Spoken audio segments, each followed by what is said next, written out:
Assalamualaikum warahmatullahi wabarakatuh. Waalaikumsalam warahmatullahi wabarakatuh. Alhamdulillahilladzi allafa baina qulubi ibadihi fa asbahu bi ni'matihi ikhwana wa naza'a ma fi sudurihim min ghillin fadallu fid dunya asdiqa'a wa akhdana wa fil akhirati rufaqa'a wa khallana. Wassalatu wassalamu ala sayyidina Muhammadin akmalan nasi khalqa wa khuluqa wa imana wa ala alihi wa ashabihi alladhina taba'uhu wa qadadu bihi qawlan wa fi'lan wa 'adlan wa ihsan. Qala Allah ta'ala fi kitabihil karim, a'udzu billahi minasy syaithanir rajim. Bismillahirrahmanirrahim. Ya ayyuhalladzina amanu taqullaha wa tanzur nafsum ma qaddamat lighad. Al-ayah. Bapak-bapak, ibu-ibu, hadirin hadirat yang sama-sama mengharap rahmat Allah Subhanahu wa taala, kembali kita bersyukur kepada Allah Subhanahu wa taala atas nikmat-nikmat yang telah diberikan oleh Allah taala, yang mana selalu kita mengingat bahwa nikmat-nikmat Allah yang besar itu akan menjadi terasa besar manakala kita mensyukuri nikmat.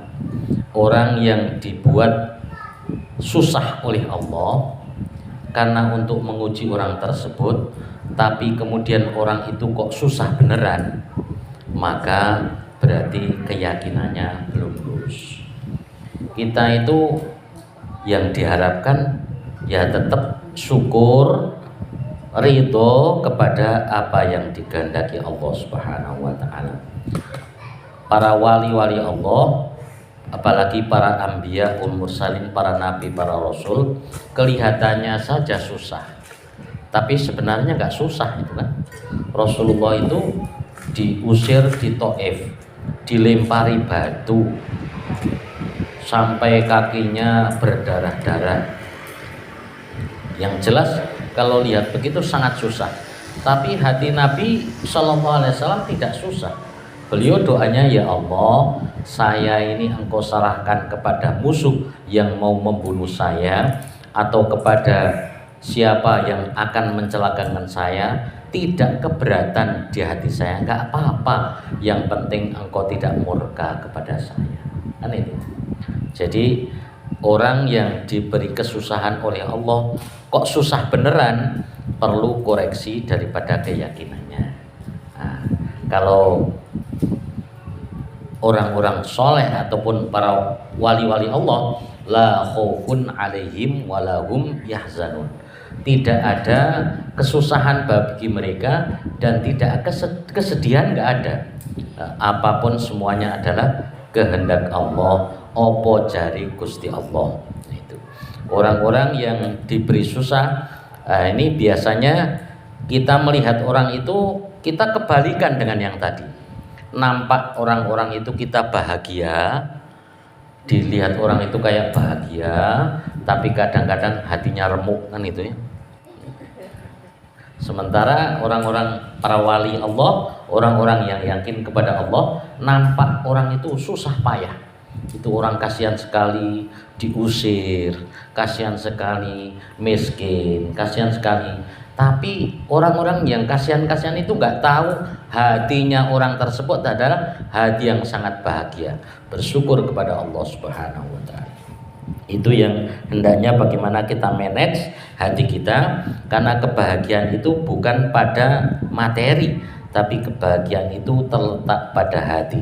Dan kebahagiaan itu yang diinginkan oleh orang-orang yang soleh, orang-orang yang menjadi kekasih-kasih Allah, karena bahagianya bukan karena materinya, tapi karena semua yang dipandang adalah nikmat Allah Subhanahu wa taala.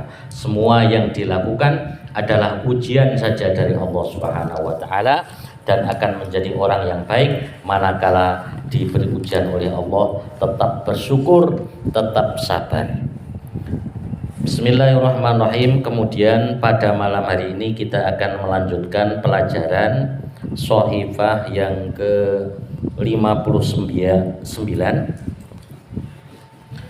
Bismillahirrahmanirrahim.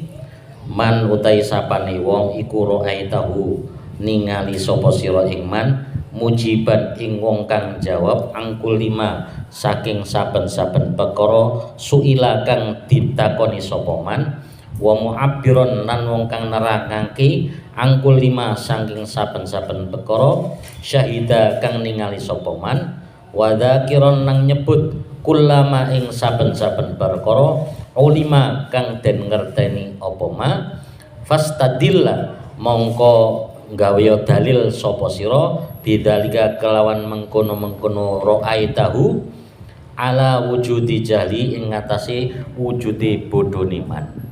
Jadi Imam Ibnu Athaillah mengatakan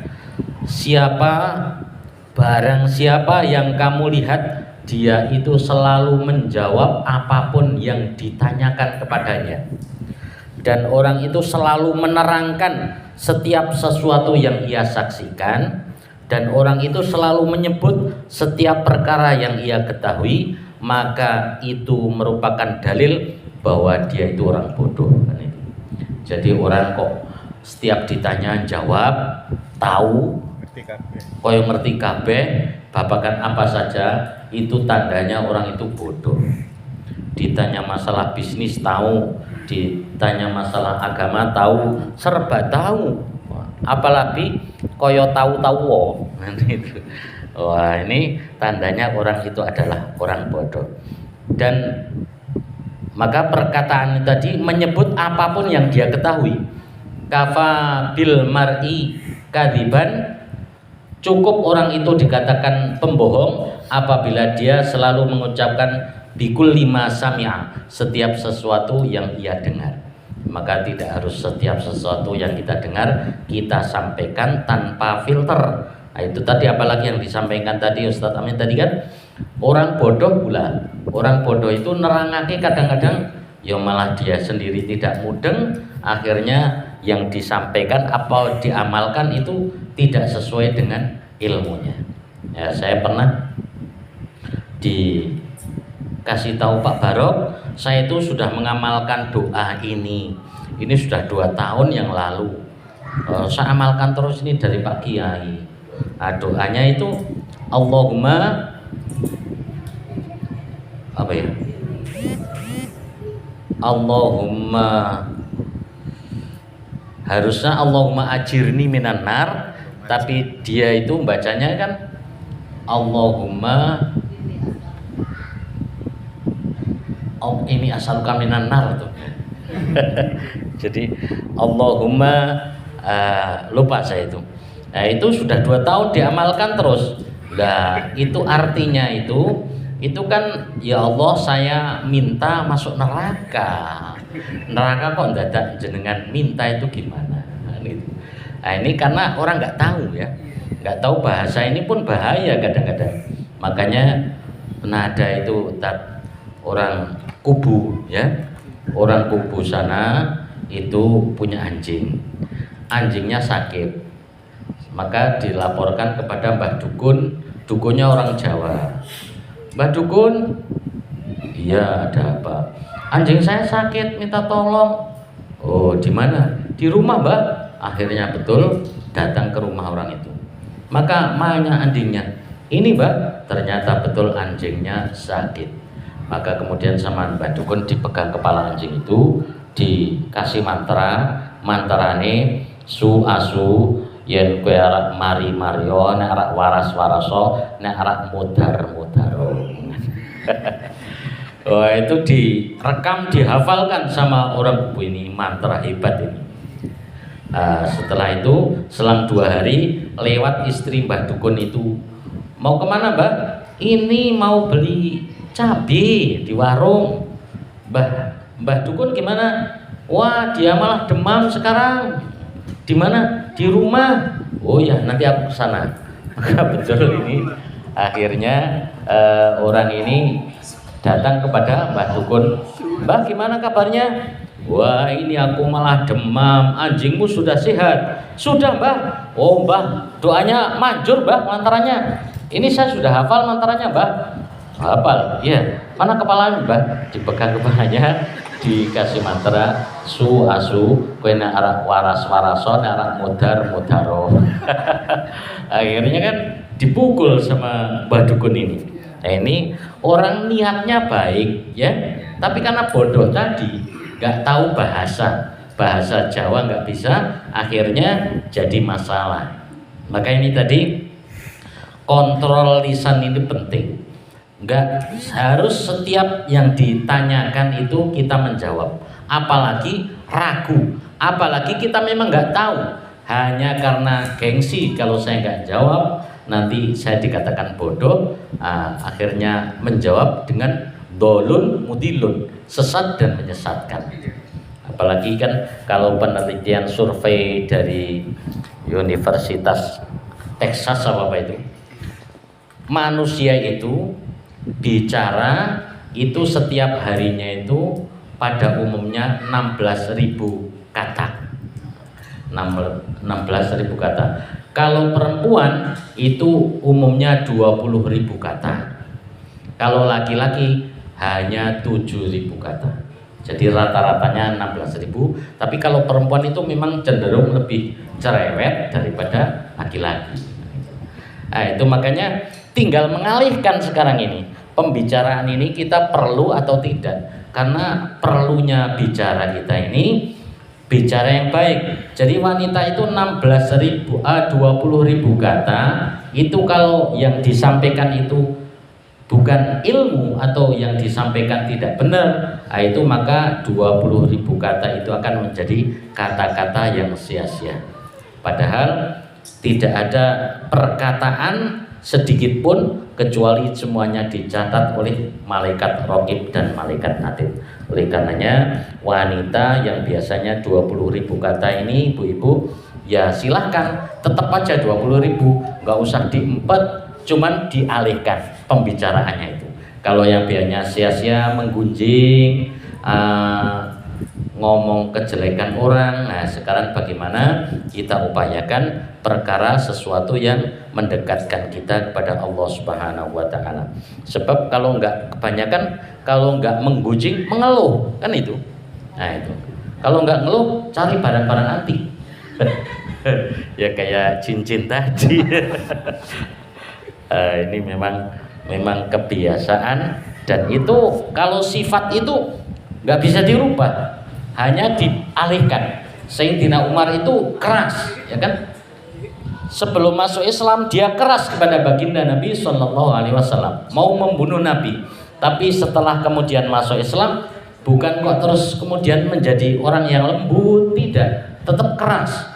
Tapi kerasnya itu yang dulu itu mengancam Rasulullah, memusuhi Nabi, setelah masuk Islam dia membela Rasulullah SAW dan keras kepada orang-orang kafir. Nah itulah yang perlu sekali kita upayakan, bagaimana tidak menjawab semua pertanyaan dan tidak mendengar semua yang disaksikan. Ya ayyuhalladzina amanu idza in ja'akum fasikum binamba'in fatabayyanu. Jika datang kepadamu orang fasik dengan membawa berita, maka tabayyunlah, perjelas, ditabayyun benar apa enggak.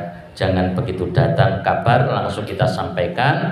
Kadang-kadang kabar itu ternyata sekarang ini musim hoak, ya kan? Kadang-kadang beritanya berita bohong, sudah kita sampaikan, maka kita yang akan menyesal terhadap perkara-perkara yang sudah kita sampaikan tadi. Karena sesungguhnya apa yang kita ketahui ini sedikit sekali. Ilmu Allah yang diberikan kepada kita ini sedikit sekali. Wa ma utitum minal ilmi illa qalilan. Dan tidak diberikan kepada kalian ilmu kecuali sedikit. Lah kok semuanya dijawab, semuanya ada jawabannya, itu kayaknya mustahil atau tidak mungkin seseorang mengetahui segala sesuatu. Itu kita mengalihkan pembicaraan dari pembicaraan atau kata-kata yang tidak bermanfaat kepada yang bermanfaat. Dan kalau kita lihat dan kaji lagi kepada masalah sholat, kan as-sholatu Itu kalau dalam kitab-kitab fiqh, aqwalun wa af'alun makhsusatun, yaitu ucapan-ucapan atau perbuatan-perbuatan yang khusus, ya. Ya, ucapannya khusus baik. Dalam sholat itu nggak ada ucapan-ucapan yang buruk. Nah, ini kita ambil pelajaran dari sholat itu di dalam kehidupan kita, karena sesungguhnya sholat yang baik itu kita membawa sifat-sifat di dalam sholat dibawa di luar sholat. Kalau di dalam sholat itu tidak berkata-kata kecuali yang bagus saja, maka bagaimana di luar sholat kita juga tidak berkata-kata kecuali yang baik-baik saja. Kalau di dalam sholat kita zikir, di luar sholat bagaimana juga kita berzikir kepada Allah Subhanahu wa Ta'ala. Intinya Bapak dan Ibu sekalian, bahwa kita ini supaya memanage daripada lidah kita, memanage daripada mulut kita, sehingga tidak seharusnya kita selalu mengiyakan, menjawab apa yang ditanyakan kepada kita, tidak seharusnya kita menguraikan apa yang kita lihat, dan juga tidak kita menyebut apa yang kita ketahui. Bahkan kalau orang-orang yang soleh itu ketahuan apa kebaikannya itu tidak mau diceritakan, ya. Jadi 3 khazanah Allah yang sangat gudangnya amal itu: 1, merahasiakan sakit, yang kedua merahasiakan amal baik, dan yang ketiga merahasiakan kesusahan. Nah, dan ini kita biasanya enak sekali kalau ngomong itu kan. Kalau sakit itu dirahasiakan. Wong jangankan penyakit yang nampak, yang nggak nampak orang nggak tahu aja ya kita cerita. Padahal ini gudang amal yang sangat besar manakala kita mampu merahasiakan daripada penyakit. Atau yang kedua, merahasiakan amal kebaikan. Amal-amal khususnya amal-amal yang bukan wajib, ya. Kalau amal yang wajib itu disunahkan kita untuk mengdohirkan atau mensiarkan. Sholat jamaah, sholat itu kan wajib. Maka kita ke masjid itu ya syiar. Jangan sholat biar khusyuk, saya di rumah saja biar nggak nampak orang. Nah, itu tidak baik. Perkara yang sunnah, itu yang bagaimana kita rahasiakan sehingga orang-orang tidak mengetahui. Itu pun ada 2, ada yang memang kita dohirkan, ada juga yang kita rahasiakan. Merahasiakan amal itu tadi malam saya cerita sama Pak D, itu diceritakan Pak D, ada seseorang yang sowan kepada Mbah Hamid Pasuruan, ya, itu walinya Allah Ta'ala. Maka ketika di sana, maka Mbah Kiai Hamid itu nanti kalau pulang salam kepada si Fulan, ya, rumahnya di Kendal, Jawa Tengah. Kemudian orang itu pulang, ternyata dia cari orang yang namanya ini, loh kok ketemunya orang gila. Ketemunya malah orang gila. Maka kemudian ditemui, Assalamualaikum. Waalaikumsalam. Jenengan asmane niki. Tapi wong gendeng berarti malah guyang-guyung ngono kan. Dapat salam dari Mbah Kiai Hamid Pasuruan. Wah, malah terus, "Weh, Hamid jan kurang ajar dia ngono kan." Kok merahasia dia diperlihatkan. Maka nek ngene iki lebih baik mati aku. Akhirnya mati dia. Karena memang itu rahasianya daripada amal-amal kebaikan. Ada orang yang kita itu kadang-kadang taunya orang gila, taunya orang sinting, taunya orang zalim, kadang-kadang bahkan kan tapi ternyata di situ ada amal dia yang dirahasiakan yang kita tidak tahu. Maka amal yang sangat baik, bagaimana kita upayakan, tidak harus semuanya diceritakan. Kalaupun menceritakan, seperti dulu kita bahas itu, kalau mau menceritakan, tata dulu niat kita, bahwa saya mau menyampaikan amal itu adalah supaya diikuti, kan itu ya. misalnya sama murid-murid atau anak-anak kita, diceritakan nggak apa-apa, tapi memang tata betul bahwa saya menyampaikan kebaikan saya, zikir saya, sholat saya ini supaya menginspirasi ataupun memberikan teladan bagi orang-orang yang mendengar cerita kita itu. Jangan cerita malah menghilangkan amal-amal kita, karena itu tadi kalau nggak hati-hati nanti akan menjadi perkara-perkara yang dikatakan bahwa kita itu adalah orang bodoh. Bodoh itu bukan karena dikatakan, tapi memang bodoh betul karena menceritakan semua yang kita ketahui. Ya, dan saya di YouTube itu kemarin melihat ada Syekh Ali Jabir itu kan, ternyata ada amalan ketika beliau itu masih hidup itu, dia itu mendapatkan berita kematian seorang wanita. Maka kemudian ada meninggal seorang wanita, beliau takziah. Kemudian setelah takziah itu dimasukkan kuburnya wanita itu, ternyata keluar bau semerbak yang sangat wangi, enak sekali, sehingga saling pandang mereka itu, siapa yang membawa minyak wangi ini. Ternyata itu adalah bau aroma dari jenazah itu, sehingga Syekh Ali Jabir ini pulang sampai rumah tangannya pun masih wangi, itu sampai malam juga masih wangi. Dan beliau tidur bermimpi bahwa beliau itu meninggal dunia dan masuk ke kubur. Sebelum itu dia tanya kepada anak daripada wanita itu, ibu kamu itu punya amalan apa? Ibu kamu itu orang gimana kok kuburnya wangi sekali? Nggak apa-apa, ibu saya itu cuma wanita biasa, orang awam, ustadzah ya bukan, hafidhoh ya bukan, biasa saja, tapi ada amalannya yang istimewa menurut saya itu yaitu dia tidak akan tidur malam sebelum ia membaca surat Al-Mulk. Tidak akan tidur malam sebelum membaca surat Tabarakalladzi. Maka kemudian Syekh Ali Jabir itu tidur bermimpi masuk kubur dan gelap gulita. Kemudian ketika gelap itu ada cahaya datang yang sangat terang dan ditanya, siapa kamu? Maka menjawab, saya adalah surat Al-Mulk. Maka beliau bangun dan langsung, tadi belum membaca waktu mau tidur, terus baca dan diistiqomahkan oleh beliau surat Al-Mulk sebelum tidur. Ini amalan-amalan yang kadang-kadang kita nggak nyangka, orang yang biasa saja tapi punya amalan yang luar biasa. Kadang-kadang kita yang dianggap, kadang-kadang ada yang menganggap kita orang luar biasa, amalannya malah kadang-kadang parah kan gitu ya.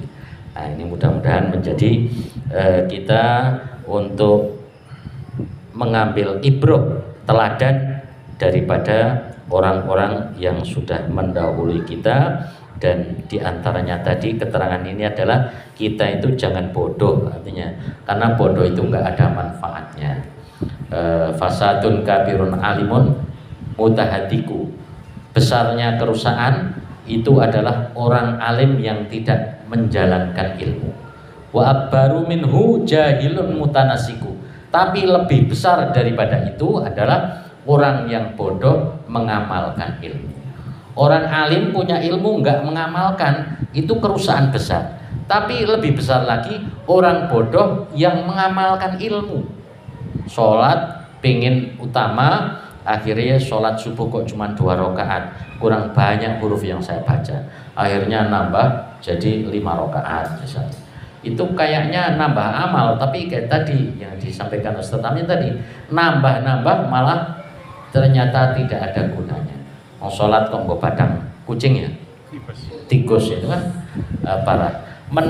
Ingin nambah amal tapi tidak ada gunanya. Maka bagaimana orang alim pun juga kalau tidak mengamalkan, itu namanya alimun mutahatik, alim yang membahayakan. Kalau bahasa tadi alimun fajirun, alim yang fajir.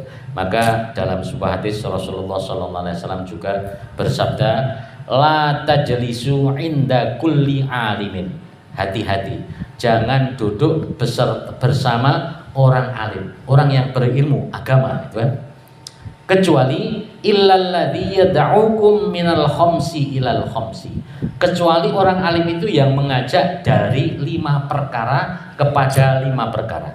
Kalau nggak ngajak itu maka jauhi, karena duduk dengan orang alim yang tidak model 5 ini tadi, ini bahaya kan itu.